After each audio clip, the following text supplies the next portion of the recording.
Hi everyone, আসসালামু আলাইকুম। আজকে বাঙালির খুবই প্রিয় একটা খাবার হইল শীতল ভর্তা। আমরা খাই শীতল চাটনি। তো প্রথমে আমি সব কিছু কাটাকুটি হয়ে রেডি হয়ে নিয়েছি, পেঁয়াজ, কাঁচামরিচ, রসুন। এখন ফ্রাই প্যানের মাঝে একটু লবণ দিয়ে এটা ধরে রাখি দিন যাতে সফট হয়ে যায় তাড়াতাড়ি। আর এখন আমি 3টা শীতলে সুন্দর করিয়া পরিষ্কার করে দিয়েছি। পরিষ্কার করিয়া এটা ধরে আমি কুলার মাঝে বাজি লেবু একটু সময় লাগিন।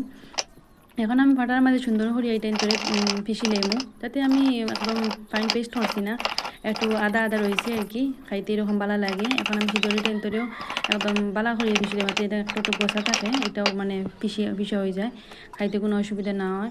তো এখন আমি টাইম ধরে একটু মিক্স করে লেমু মিক্স করে দেখছি একটু অত বেশি জাল হয়েছে না। তো আমি একটা ফ্রাই প্যানের মাঝে একটু তেল দিয়া আর 3-4 চামচ শুকনো মরিচের গুঁড়া দিলে সাথে খুব বেশি জাল হয়, খাইতে তো জাল বেশি ভালো লাগে। এখন আমি এটা পেস্ট ধরে দিয়া ভালো করে নাড়াচাড়া করিয়া আমার রেডি হয়ে গেছে, গরম ভাতের সাথে খুবই মজা।